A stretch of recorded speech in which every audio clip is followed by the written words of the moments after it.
the last training session and kind of summing up all previous training sessions. My colleagues already done the hard part of training you how to build MDX and build reports. So, yeah. Why I'm talking about that is that I have testing background, and currently I'm in hate and love relationship with testing, because testing takes a lot of time. It's kind of tedious, but at the end of the day, it's the best way how to get to the right result faster. And today's topic also covers how to get to the right results. So I will give you some insights on how to borrow solutions, then how to see them through, and give a short demonstration how to break up an MDX calculation. So, this phrase is very old. Good artists copy and great artists steal. Some believe that Pablo Picasso said that, but I think it's said many times before, and usually it was related to some creative work. People who did the creative work, like artists, poets, or painters. And on current day and on modern society and digital age, I think it could be applied also to the programmers. They are kind of creative artists of this digital age. So today, Google skills are imperative and they are essential to get your code better, to get to the good solution. And there's a lot of snippets of code out there. You know this, Stack Overflow, there's some forums, eazyBI community page. There's a lot of code examples, and people find them, people glue them together, adjust them, and kind of get to some results. And there could be situations when this borrowed code ends up with like really nice solution, the best of the ideas, and sometimes it may end up like a Frankenstein monster. And if it ends up like a Frankenstein monster, then yeah, you call for help. Let me share you some examples of those questions we receive sometimes. Like, I can't say my measure. It keeps me telling something about sets. So in this case, it means that the person has borrowed some code, but actually don't understand the MDX language. And eazyBI doesn't understand what the person is trying to do, and the person doesn't understand why this code is not working. In that case, I would say it's more likely that the user will learn MDX language than eazyBI will learn your language, as you would expect to talk.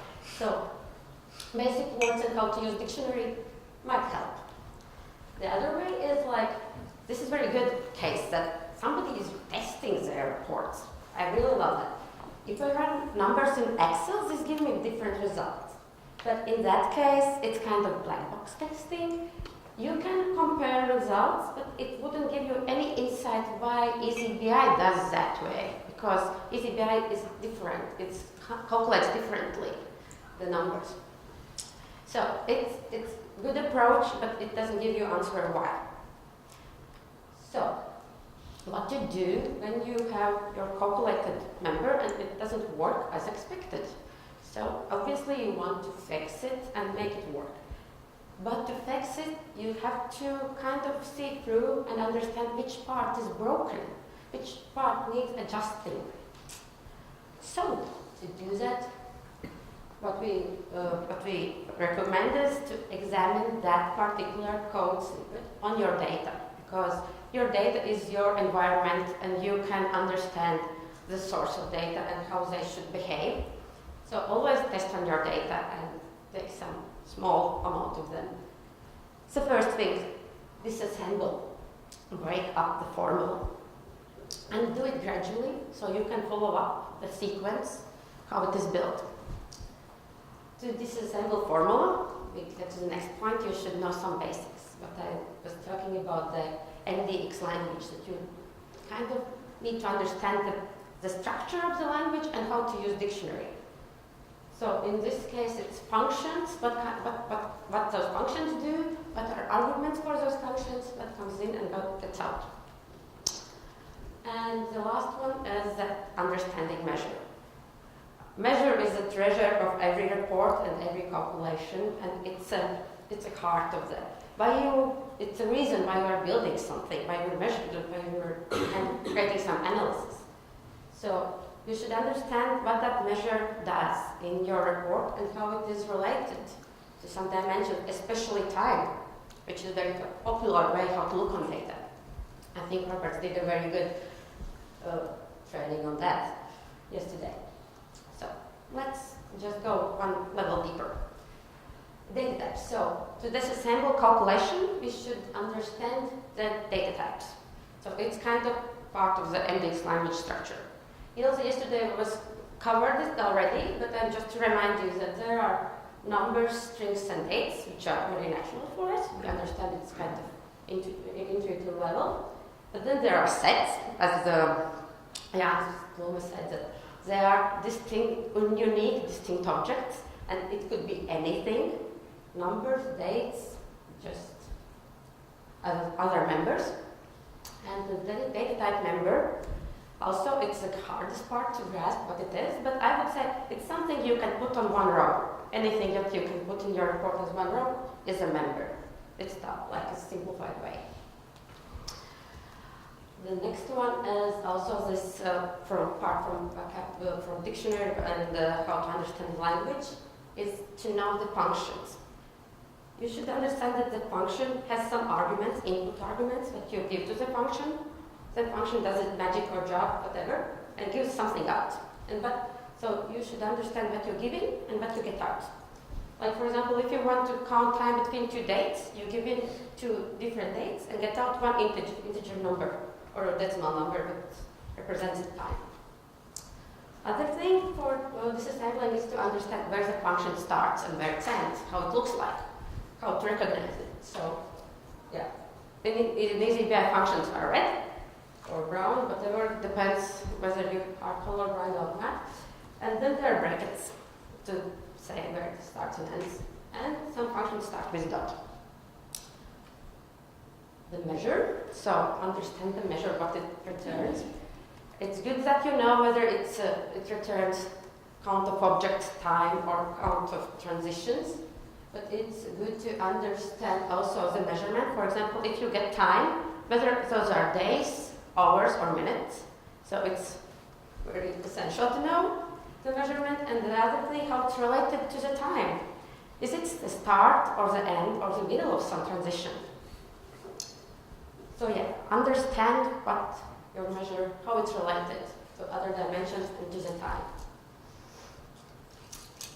So, and the last part is to break up using this knowledge about data types, functions, and measures. I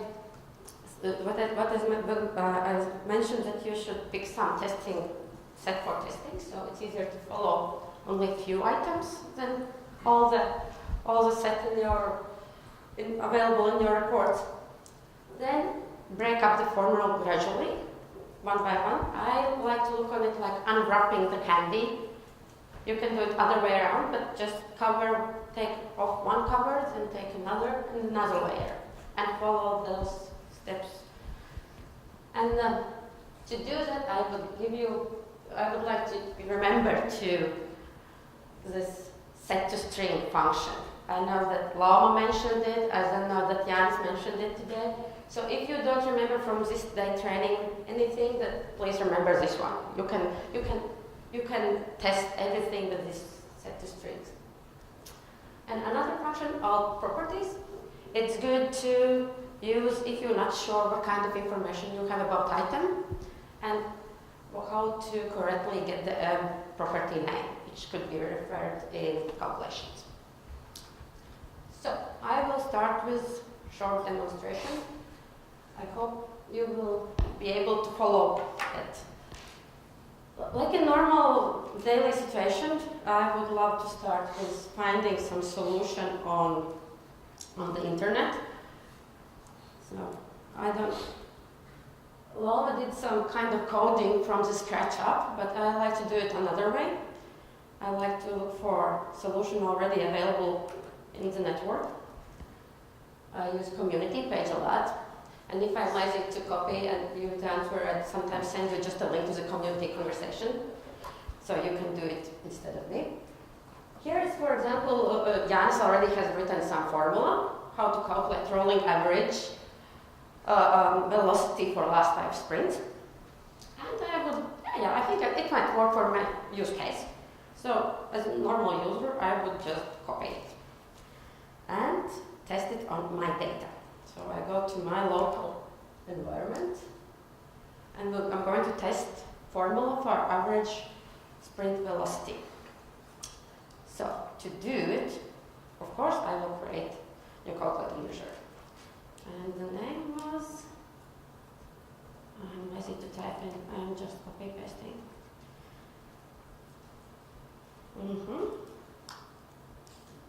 So,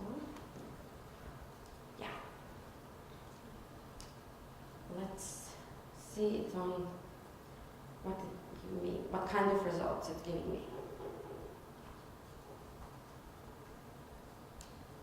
This isn't it anymore. So I will look on this measure. Okay, I already see the first problem. I haven't decided that it contains some data type. Sorry for that, I will put it like it's velocity. I would expect to have it decimal number. So I see that I have some data I could use for testing. I will select this one and go through with you step by step. So how happens at testing and unwrapping?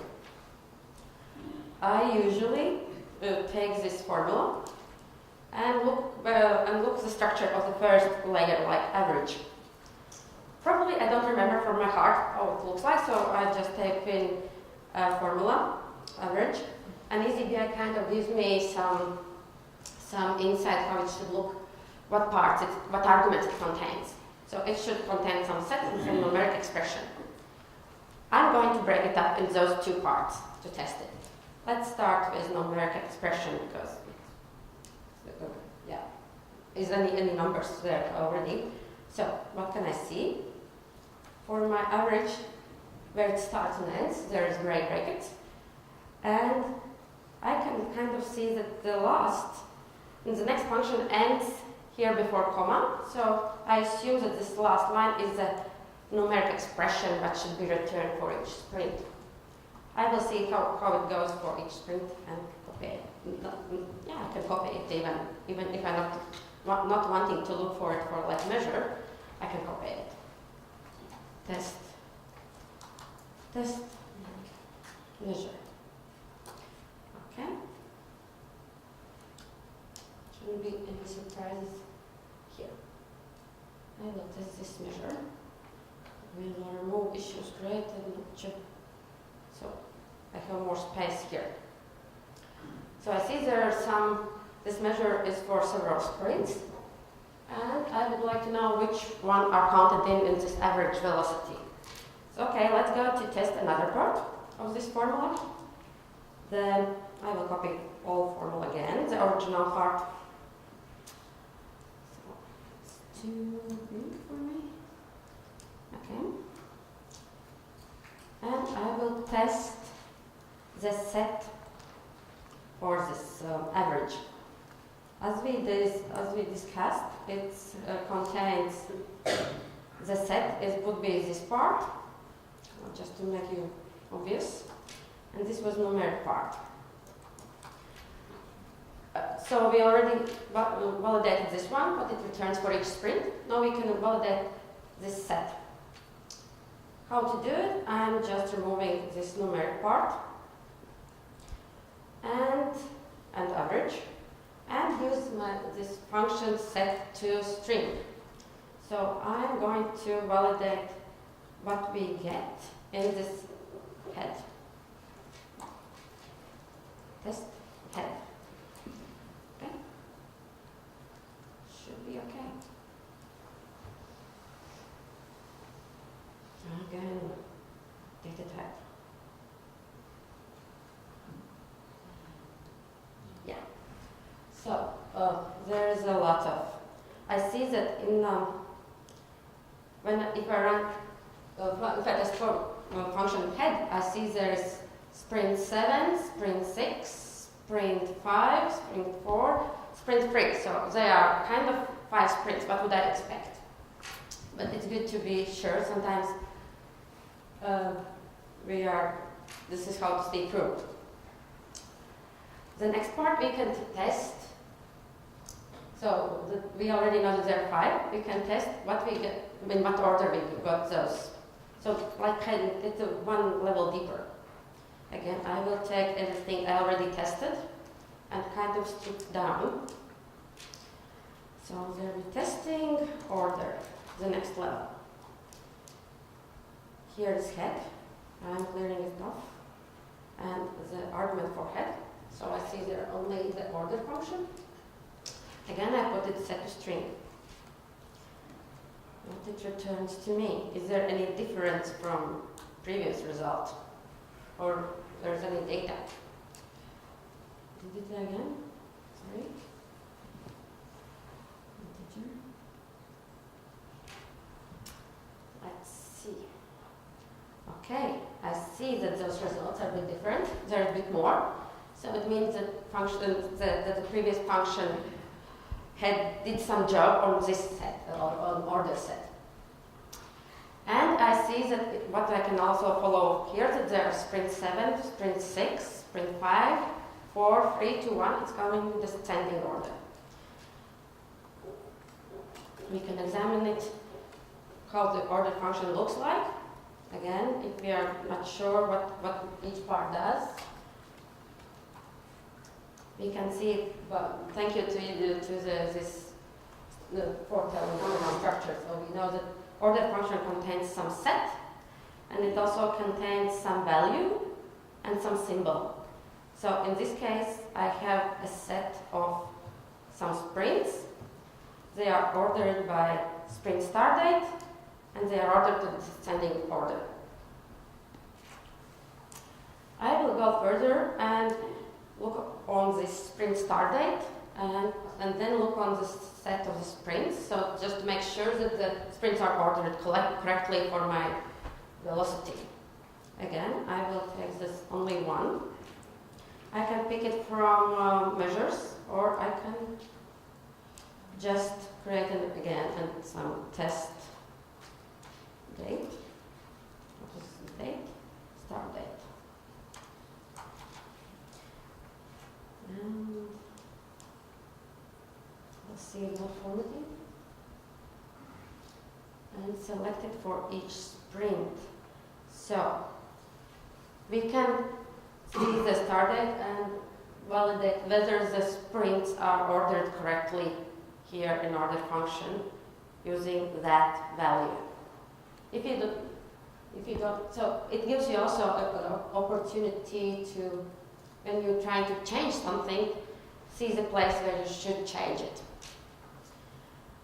So let's break the next part again. So we have order. Let's go to the last set. We will test all the closed sprints. So this is the next part, what we can strip down to.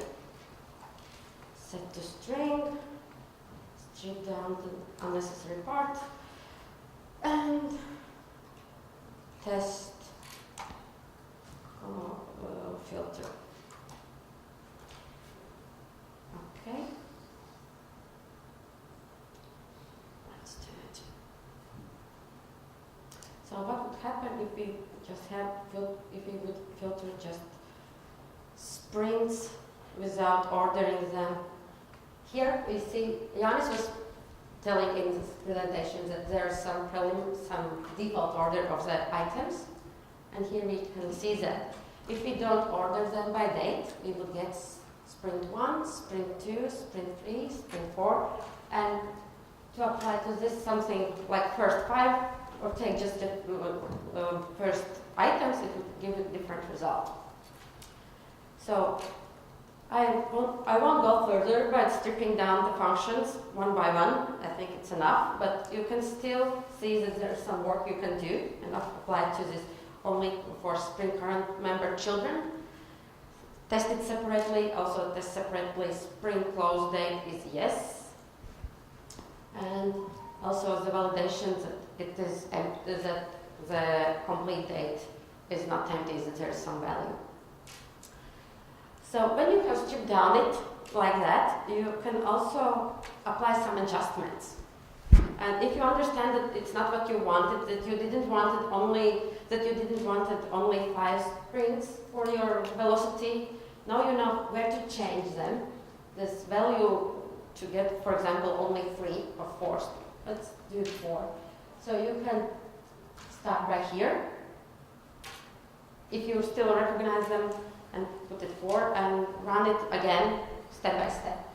Or you can go backwards from the last testing and step by step and see in which calculated number you should apply some changes to get the right result. So yeah, this is how I do debugging when I find something new. I just take it and then strip down one by one and create a lot of measures. Afterwards I delete them, so nobody uses them. It's to make sure. And therefore testing is tedious, but if you have done it once, most likely you will recognize the patterns next time. So yes, this is what I wanted to show you. And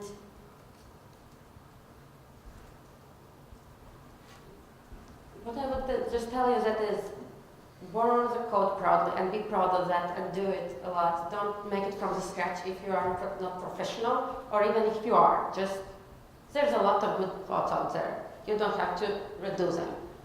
And just make sure that it does what you want.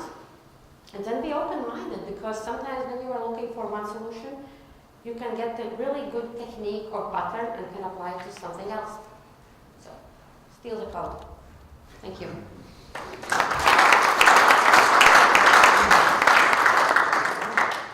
Any questions from the audience, Zane? No? Thank you. I'd like to, nobody asked me a question, but know that you should ask that one. I was showing you that I was stripping down one by one, and we with Lom had very good discussion about that, which way you should do it. If you build up something new and kind of feel strong, you should do as Loma did. You start with a small piece, put it set to strings and see what you get. Then you put another function and kind of grow it gradually.